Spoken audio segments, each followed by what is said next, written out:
बिहार विधानसभा ने राज्य में 65% आरक्षण का प्रस्ताव पारित कर दिया है।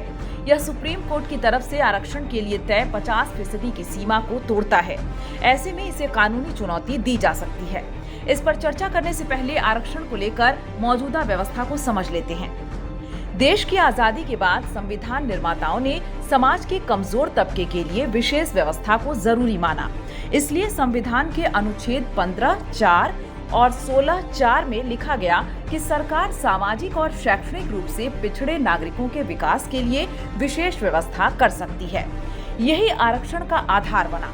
सबसे पहले अनुसूचित जातियों और जनजातियों की पहचान की गई। फिर अनुसूचित जातियों को सरकारी नौकरियों में 15% और अनुसूचित जनजातियों को 7.5% आरक्षण दिया गया।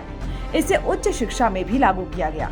इस आरक्षण की न्यायिक समीक्षा करते समय कोर्ट इस बात को देखेगा कि क्या बिहार में ऐसी कोई असामान्य स्थिति थी जिसका समाधान आरक्षण सीमा से परे जाए बिना नहीं हो सकता था।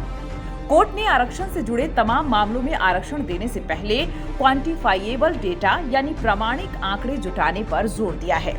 ऐसे में बिहार सरकार अपनी गणना के आंकड़ों को क्वांटिफाइएबल डेटा बता सकती है।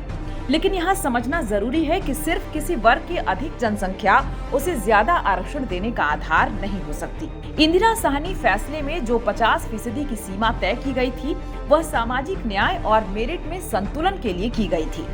इस तरह मेरिट यानी क्षमता को पूरी तरह दरकिनार कर सिर्फ संख्या के आधार पर आरक्षण देने को अदालत ने सही नहीं माना था। ऐसे में बिहार सरकार के लिए भी कोर्ट में अपने आरक्षण को सही ठहराना एक बड़ी चुनौती होगी।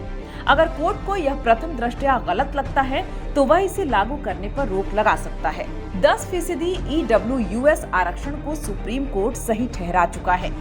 पिछले साल दिए फैसले में सुप्रीम कोर्ट ने कहा था कि 50% आरक्षण की सीमा पहले से आरक्षण पा रहे SC, ST, OBC के लिए तय की थी। नया 10% आरक्षण सामान्य वर्ग को दिया गया है। ऐसे में इसे सुप्रीम कोर्ट के फैसले के खिलाफ नहीं कहा जा सकता है। 50% आरक्षण सीमा को सही ठहराते हुए कई फैसलों में सुप्रीम कोर्ट ने कोटा विद इन कोटा यानी आरक्षण के भीतर आरक्षण को सही कहा है। इसका मतलब यह है कि अगर कोई जाति या वर्ग बहुत ज्यादा पिछड़ा है तो आरक्षण सीमा के भीतर उसके लिए अलग से व्यवस्था की जाती है। यानी बिहार सरकार चाहती तो किसी जाति या वर्ग के लिए आरक्षण सीमा के भीतर अलग से व्यवस्था कर सकती थी, लेकिन उसने जातीय गणना के आंकड़े के आधार पर आरक्षण को बढ़ाकर 65% करने का फैसला लिया।